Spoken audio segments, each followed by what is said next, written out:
This week, Biden reflected on his time as president, but also given a warning to Americans.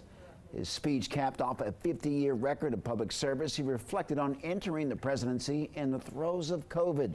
Thanking first responders and healthcare workers, Biden took credit for what he said was a strong economic recovery following the pandemic.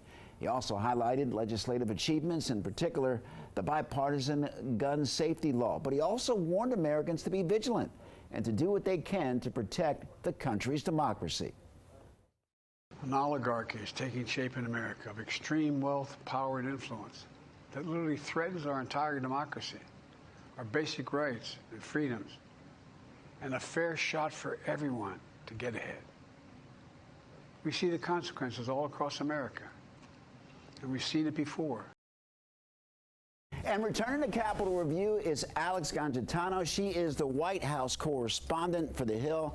Alex, welcome back to Capitol Review. Thank you. Thanks for having me. Your thoughts about President Biden's farewell address that caught some folks off guard?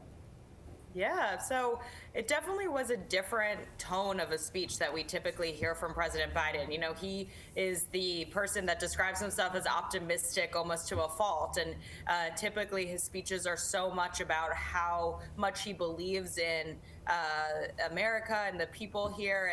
And meanwhile, this struck a much darker tone. But I do think it kind of summed up the last year and how he had warned us throughout his campaign, and then when Vice President Harris was campaigning, that, you know, he thought that President-elect Trump was a threat to democracy.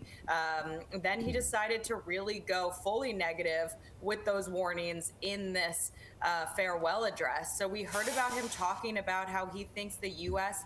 is starting to form an oligarchy, and there's too much power and influence in the hands of a small group of people. We also heard him talk about how he thinks there's a tech industrial complex that could be forming. He also called for a constitutional amendment to ensure presidents aren't immune from prosecution for crimes they committed in office. Those are direct nods at President-elect Trump, even though he never actually named him by name directly and didn't name, you know, the likes of Elon Musk or Jeff Bezos or Mark Zuckerberg, who are all aligning with Trump at this point, maybe even getting roles in the government. He did just talk about these themes very broadly. And then we did hear him at the end, you know, say that this is now in the hands of the people, kind of calling on Americans to stand guard, but still struck that optimistic that he does still have faith in, you know, this idea that America was founded on. So we got a little bit of the typical Joe Biden, but it definitely had some dark tones. What stood out the most for you?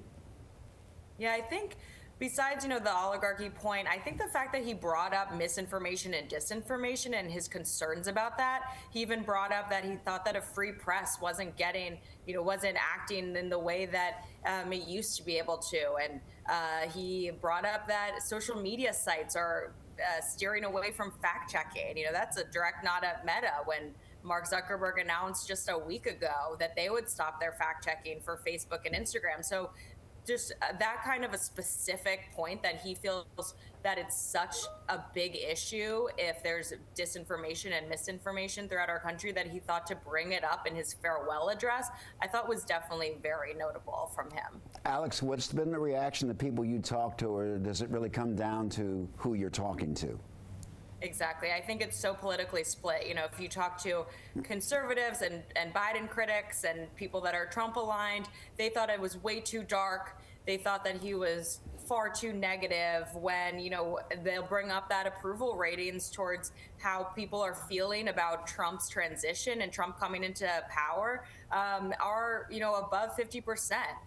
That the majority of the country is feeling pretty good about this transition. Meanwhile, when you talk to Democrats and Biden supporters and people who are not Trump supporters, they think that he said all the right things because he was being really real. You know, he was warning Americans about how he's feeling is the wrong direction that the country's going. And who knows if 2 years from now we'll hear again from him in kind of an I told you so moment, or he was maybe being too firm with his warnings. So we'll have to see how, you know, the first couple years play out of the Trump years, but I think people thought that he was really fair to touch on these points in his farewell address. Alex, thank you very much for joining us.